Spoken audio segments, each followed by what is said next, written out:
Okay, so let's get started for today. Let's start off with just, if anyone wants to submit their work for critique, all you have to do is go to istebrak.com and click on the Google Plus icon to join. For those who are interested in Patreon, we just today finished our Patreon meetup stream about working without reference and how to maximize realism when working without reference, how to be a better artist independent of reference. And the reference is very good, so we just finished that theme today, and I'll be assigning the new assignments very soon. Good news, a very, very good news. My channel on Patreon is now protected with the pay up front feature, so people won't be able to sample my content anymore and just leave without paying. So I don't have to delete my rewards 24 hours later. I just delete them at the end of the month, which I'm very, very happy about. So for anyone interested in joining Patreon, even just as a watcher, I'm aiming for 1,000 patrons. Or if you want to have any of the education categories all the way up to Apprentice. Apprentice is the Discord. You get everything in the rewards, brushes, and all that, but you also get the Discord class, which is the most important aspect of the Apprentice category. And if you want to make it, I haven't assigned this month's assignments yet, but if you want to make it for that, you can. I typically give my students 20 to 25 days to complete their homework, and then we have a meetup. Usually you guys get around like under 30 days, average like 27, 28 days sometimes to finish your homework. And yeah, so if anyone's interested in that, you have that as an alternative for private tutoring. And then finally, private tutoring slots are available. Excuse me. Private tutoring is my off-public, off-hours private tutoring that I do professionally. I do everything, all my teaching is professionally done, but this is all one-on-one. So if anyone is interested in private tutoring, you just have to go to my website, and all my prices are there. My prices have changed a little bit. It's quite expensive because it is very, very dedicated curriculum, diagnostics, assignments, one-on-one. It's just a lot. You get to record your sessions and keep them. So a lot goes into how I've priced it, but if anyone is interested in private tutoring, I'm announcing that they are open for the summer.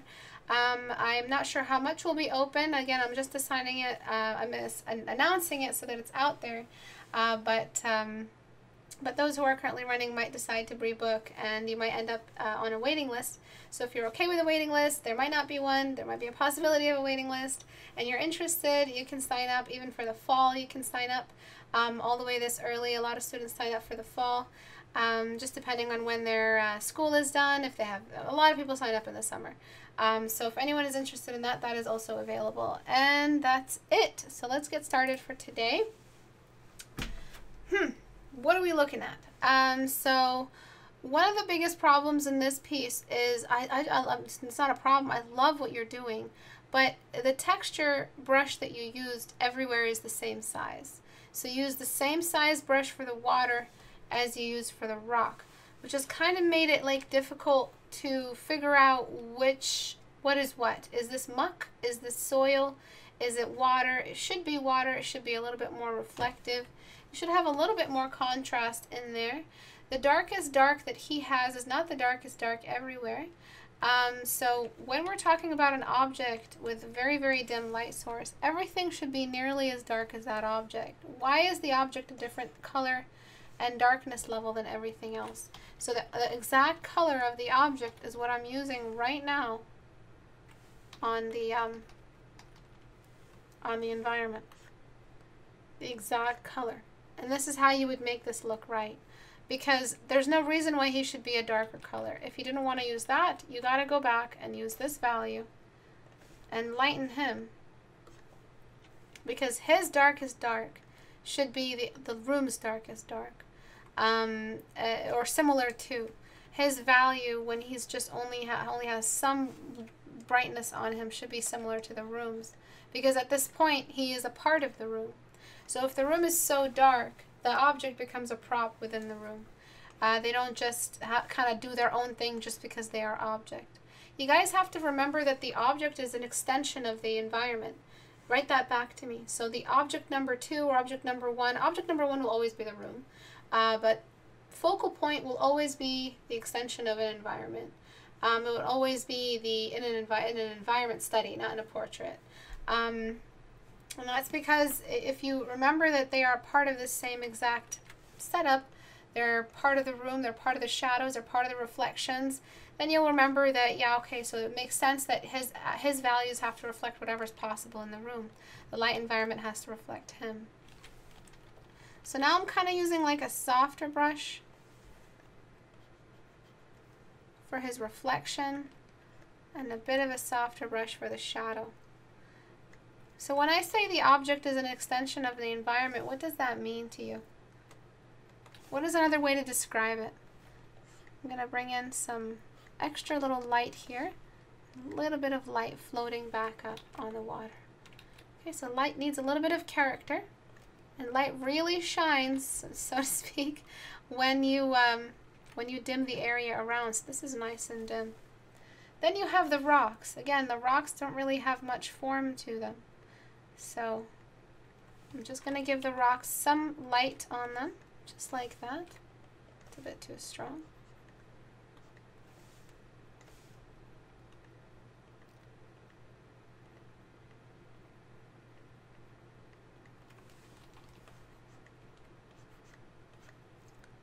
Okay, it's just a little bit of rock formation, nothing extreme. Just anything to give the rock some character. Stop doing this brushy. I'm going to try to make rock happen, but really quickly. You have a wonderful concept here. This character just emerged from the water. Some light is reflecting on the base of this rock coming out of here. That's not good. Let me try to find a better representation here of this. No, even dimmer.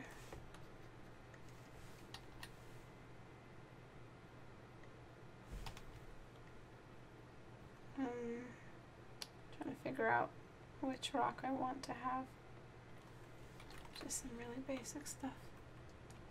No, I'm just gonna leave that alone. Then you've got far side of this rock, which should be getting a little bit more light.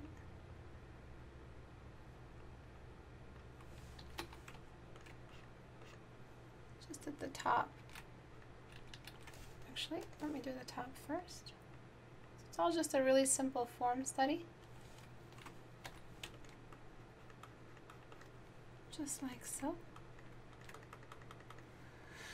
The light of the environment, the light environment of the room affects objects as well as the atmosphere of the room. It belongs to its environment and is subject to its qualities. Stop doing brushy. The object responds, interacts, and is affected by the environment and the light. The environment came first, therefore the object becomes secondary. Excellent. The object reacts to the light source exactly like the environment. Yes, it is receiving the same light. Beautiful. So the fact that the light is being shared and the fact that the object is connected to the ground, it's not just suspended, it's not susceptible to bounce light, it's a guy with his feet on the ground, then we should have the same exact lighting. So just these tiny little edges, tiny little changes to the light and applying just a bit of edge work, you already have a bit more render and a bit more of an accurate representation of the space around the character. See how I extended the light beyond him over there because there's still water over there. Heck, there might even be more water over there. Who knows if there are more little beams of light coming into this environment. Okay? So we're kind of like extending the room. As for his gesture, I like his gesture. It feels like he's just discovering himself. He just was born. What am I? What is my purpose? Type of deal. I really love the gesture. It's really speaking all of that. But be careful with the sort of just femininity of the silhouette. Feels a little bit feminine. And then there's the subsurface scattering on the character. So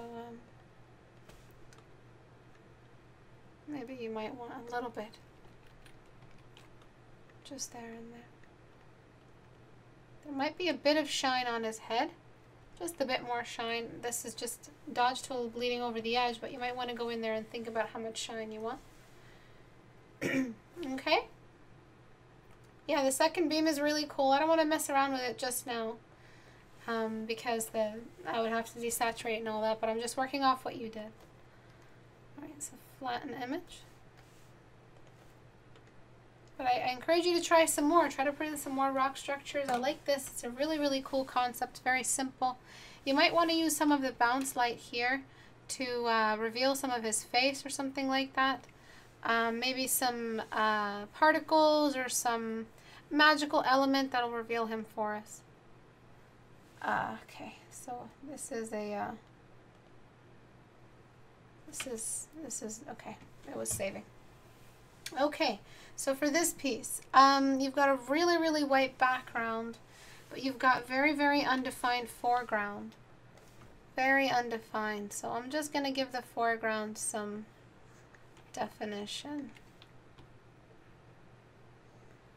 Alright, I'm going to select the inverse of all that, and I'm just going to think about how this light blooms in. Very simple change. And then, zoop, just like that. So it shouldn't be that difficult for you to know how dark to go, because the cave is just so open. It's a pretty open cave. Nothing is really, you know, like closed off. It's a very bright day. There might be a beam in here, something like that. Okay, so do you guys have any questions about all this? So very, very simple, using a large soft brush to create more character and spread in the bloom of the light source to reveal the space, just like we just did. A little bit less to do with managing temperatures of values in an environment, but definitely the same kind of change. The attitude of the light opened up the room. We've put more light into the distance. Okay, so this is very, very important. It feels like it's like a humid, closed off little thing. As for these dudes, they would not be silhouettes. You need to add some light to them. So bring in some of that white and reveal their character. They have just emerged into the light. So a lot of their detail, whatever it is, will be pure white. Just like that, they'll just be getting some of that white on them. Not pure white, but similar to. And of course, there's their cast shadows. Very, very important detail. They seem like very, very short people. Okay, and then there is obviously, the rock formations that have no light on them. So we've got some of these little rocks peeking through, getting some of the light.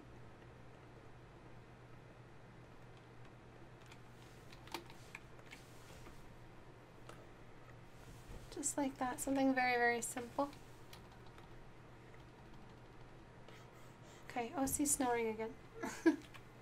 Hey, baby, why are you snoring? Is that normal for a flathead cat to snore? Okay. So, before, after. You really need to think about what it is you want to do with those rocks. What's the point of those rocks? What's the story? If they've just emerged from the cave, what did they find? Did they find something? Did they go in there looking for something? Or did they finally find a clearing? They don't look very happy to finally find a way out of the cave they've been traveling under for days. What is it about this cave that invited them in? What is so special about it? A lot of these questions have everything to do with narrative and everything to do with the story. So if you're not answering these questions, you end up just whatever, willy-nilly applying anything together just so that you can say you drew an environment. It's not like that. Environments of all things are very, very narrative based. They're very, very heavily story based. So if you're trying to pull off telling an environment, filling a scene, well, imagine you're a director and you're trying to take a picture of something. You're trying to make a video of something. How can you make a movie without a story? How do you make a movie without a solid premise? How does that happen? You as the artist are the director, the photographer, the cameraman.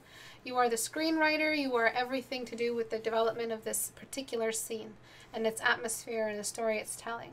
How are you possibly pulling this off without thinking about the story? What is the story? Where did they come from? Yeah, the flat face deforms their sinus cavities. Same with bulldogs and why they snore. Okay, so it's safe, right? Flathead cat, more like precious, most precious little fluffy cutie in the world. That is so true. I love OC. You're such a suck up, Daniel. Yes, environments are very, very narrative based. Beautiful. Thank you for writing that back. Why are they here? Why do we care about this location without the characters to drive the narrative? Exactly. So if they had just been emerging from there, did they find something? Did they find some gold? If they found some gold, who did they take the gold from? Are they running from something and they finally found the clearing? This seems like an establishing shot. So what are we establishing?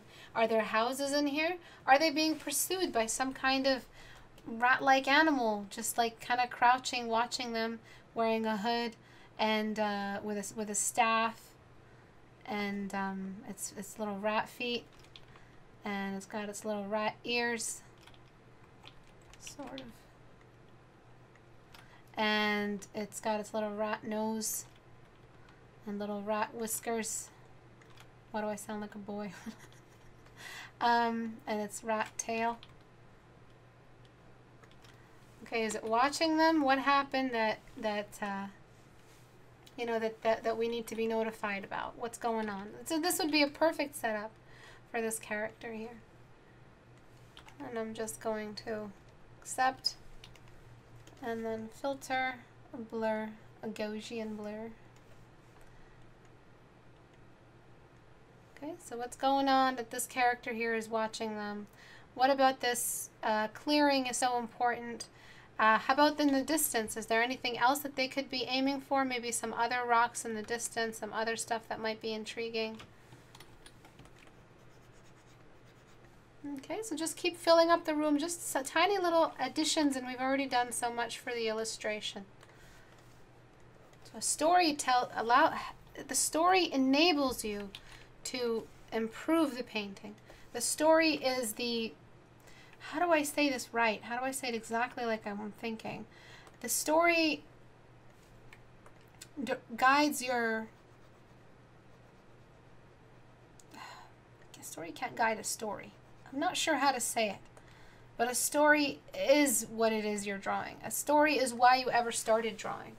A story has everything to do with what it is that made you start learning how to draw, so you can draw what it is in your mind and then show it to people. Right? So this has everything to do with your, you know, what you're telling here. So these little rocks, this random little shape over here, you have this really weird framing going on. You need to just like fill that up with something.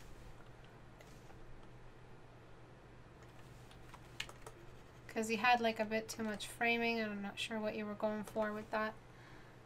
You are painting the story. Exactly, exactly.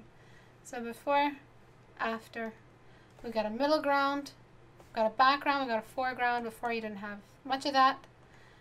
The space opened up, and again we use the drowning light to open the space so we can fill in the scene as much as possible.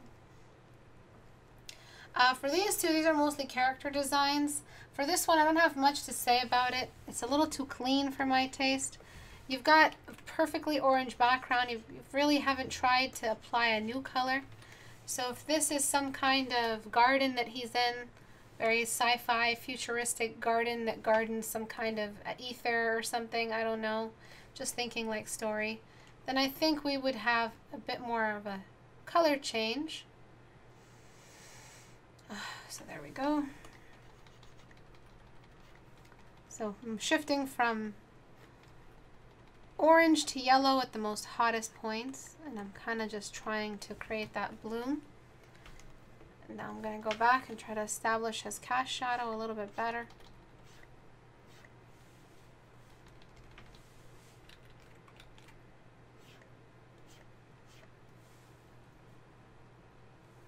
My snoring little baby girl.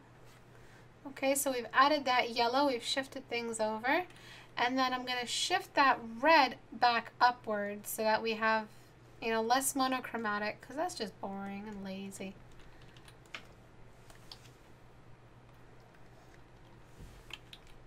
So lowering that, shifting things back up to red towards the top. Merging all this down.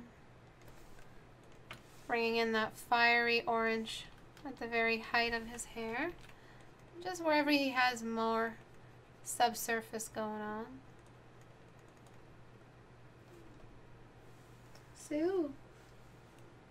Snoring baby, are you okay? Huh? Okay, I'm just checking on her. Then I'm gonna make this blue just scream. Scream Bloody Mary. I'm just gonna make it a little bit more.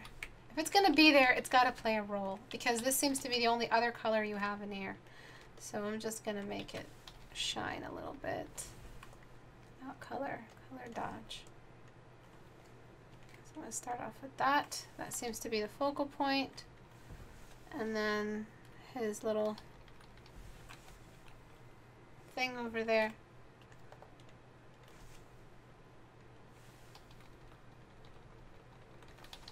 Just like that. Okay, so merge down, merge down. One thing about the background that really bothers me is that it's a little bit too bright towards the top. If it's nighttime, it should be a bit darker. So I'm just going to desaturate the red.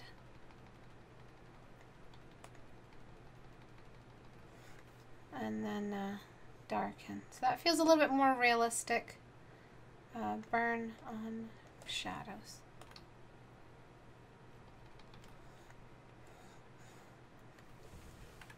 Okay, so that rim light around his head will actually make a difference now. And then I'm going to just go back and excite it a little bit. Right, so if this was a character design where we're supposed to be looking at his face, yeah, you chose the wrong lighting setup, buddy. If you wanted it to be about his face. It was never going to be. He's in a silhouette, and that's it. So work with it, make it work. Okay, and then finally on a separate layer, I'm just going to make this nice clash using a large soft brush just to make some stuff pop. Give the light some character and some texture. So if you were going for dramatic, you know, pose, memory, someone having like a very blurry memory of a person they once walked in the garden, ether gardens with or something, and will I ever see you again? I remember you that day we walked together. Then this is perfect for that. Just changing the color of his hair to be a bit more orange, reflecting the light beneath. Okay, so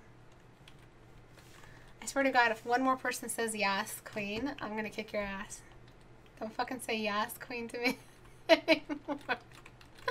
Yes, queen, clap, clap. No more. Yes. I'm joking. Okay, so before, after, a little bit more, actually aiming what you aim for, a little bit more on the nose. No more beating around the bush or in a silhouette. Make it happen, make it sparkle, make it shine. Go for it. If it's a scene where the gardens looked like fire and he was like the cool light in between all the fire, the hoop and the light of my dreams, or whatever the hell it is that this has to do with, then it kind of makes sense. Yes, Empress. Thank you. That's more like it. I'm joking. Yes, Duchess. Yes, Princess. Stop it.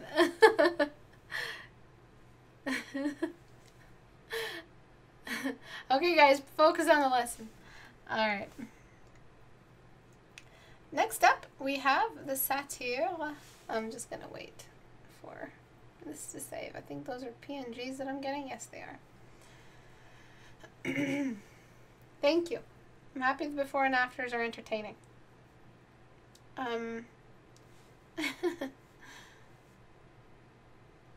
Yes, Majesty. Yes, Majesty. Yeah, nice, son. Yep, that's much better. I'm not sure what's happening here, but let's move on. Okay, it worked.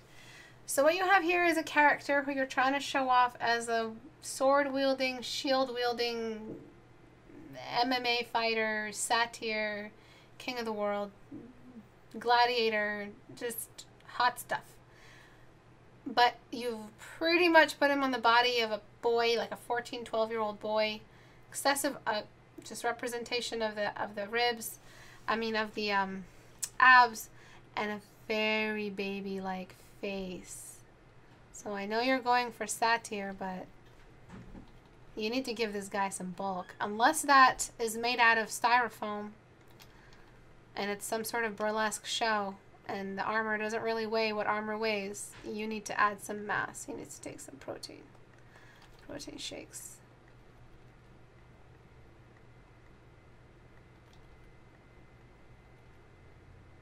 Okay, so got a little bit of that, thickening up his thighs, getting rid of that weird little pout. What is he pouting about? Does he kill people? Has he killed a man? If he's killed a man, he's not pouting, trust me. He feels nothing. So his head tilt, it's just everything's too innocent, but you've given him this, you've set him up to be a killer, a stone cold murderer of his enemies with his Finn the human sword and stuff like that. Also, he's dragging the heavier object with the other arm. This is the lighter arm.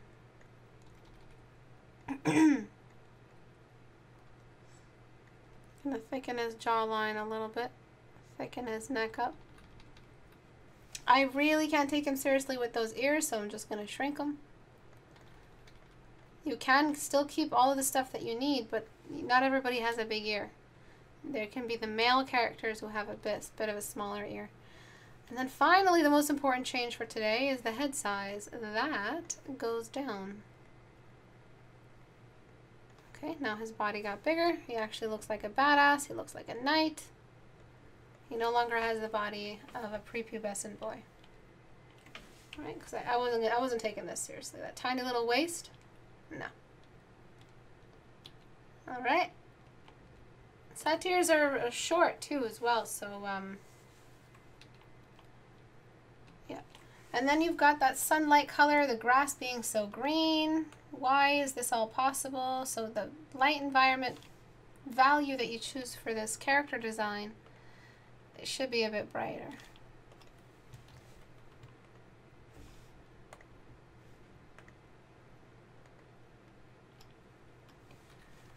Okay, so a little bit lighter there. And that's that. Okay, don't give him a cute little Bambi tail, please. Just keep it out. Keep it out of there.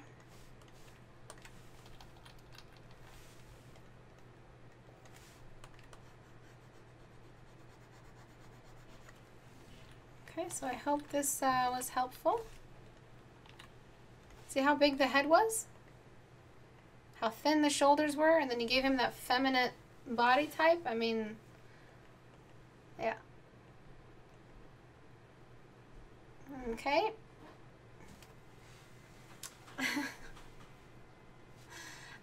Yeah, I recommend the goatee as well. Kind of feels nice. The head tilt is a little bit feminine for me. I feel like he is tilting his. I don't know why I'm seeing a head tilt. There might not even be one. The eye size is still a bit big, but he's just a cute, athletic, young satyr that is also training to be a soldier. Maybe he hasn't even killed a man yet. Nonetheless, you drew him with abs, so he's trained, he's weathered. Look at his armor, it's used. So that's really all I have to say about this one. Body type was a little bit confused. Okay, so any questions at all before I head out? I feel like today's class was very, very short. It was a 41-minute class. Very, very tired today. So, any questions at all? Let's do some questions. No furry Bambi tail. You critiqued all three so fast. I know. Everything's done pretty quickly. All four.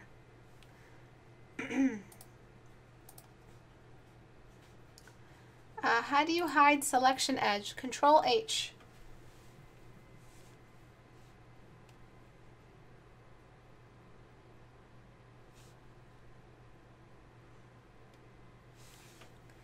Critique three-quarters of an hour. I have a question. When is it appropriate to make a stylistic choice that distorts anatomy lighting? When is it not appropriate? It's not appropriate if it affects the light on form, if it affects the object, if it affects the structure of the light, and if it affects the way colors work together, and if it affects anatomy. You may stylize, you can stylize with form, and you end up getting a style where you're messing around with anatomy and stuff like that. But that's stuff masters do. So try your best to aim for realistic is my rule of thumb. Okay? Okay, everybody? Does everyone agree? Let's all hold hands and agree together and make a vow to try to aim for as realistic as possible. If you think that aiming for realistic is going to affect your style, if you think it's going to make you look like everybody else, trust me, it won't. Just trust me on that. Because when your style happens, what you think is style is just what you don't know combined with your bad habits or habits in general. You don't have a style, you have habits. Those will come through even if you're aiming to be as realistic as possible. Does everybody know what I just said? Does anyone have any questions about that? So do you know what I just said? I just said that you can aim for realism and you will still be you. You will still be who you are. Things will still look good. If you are at a point in time where you're so good with your fundamentals, you are asking the stylization question, then you're good to go. You don't even need to be in this class. This is all very, very common to you. Everything that I taught today. Just to show you what I mean, I'm your teacher. You guys go to me for knowledge. You all unanimously agree that I have some knowledge you would like. Well, I am not at that point yet where I'm addressing which rules and fundamentals I can break for a style. I'm not there yet. So you will still be able to be you if you aim for realism. You will still be you because your mistakes, your choices, your taste in fashion, your taste in costume design, your taste in color will still come through. So just let it be. Let it happen on its own. First of all, it's not style. Let your accidental not style happen on its own. Okay? So if your realistic choices hurt, distort form, color, then don't. But aim for realism in most cases. How do you preserve individualism in your work, but push your work so it's best? It'll happen on its own, basically, is what I'm saying, Christina Prime. So you will eventually, because of the way you draw and what you're capable and not capable of, habits, as well as your lack of skill, will all combine to be something that is individual to you compared to somebody else who's also aiming for the exact same realism level. You're not going to find two artists who draw exactly the same. Okay? I'm sorry for the yelling. Okay? You're not going to. Trust me, you will still be you. I think that people are so obsessed with being the snowflake, so obsessed with being individual. You will naturally, on your own beautiful way, without altering who you are or how you draw, will find a way to be individual. You are beautiful just in the way you make mistakes. You are independent. You are individual. You are on your own. No one will make mistakes like you do. No one will respond to their mistakes like you do. No one's lived your life. No one will incline to more cool values like you do, maybe. You will still have your individualism if you aim for realism. Nonetheless, you will still pull something from that. So you're not at a point where you can consciously, strategically sit down, think about it, scholarly pursuit of a style. You are not there yet. Sid Mead, who is in a crazy, crazy, amazing style, did so, like, yeah, he is the one who did the original Blade Runner concepts. He's in his 50s, I think, by the time he worked on Blade Runner, right? Like 40s, 50s? And if you see his art from before, he was just a regular old artist. He didn't do anything particularly crazy. And as his style progressed, he became who he was. Norman Rockwell, all the way in his, like, 60s. Frank Frazetta, all the way in his, like, 50s, 40s. So you just have to let your master self worry about that for now. Focus on being the individual student that you are. Push for the realism that you want.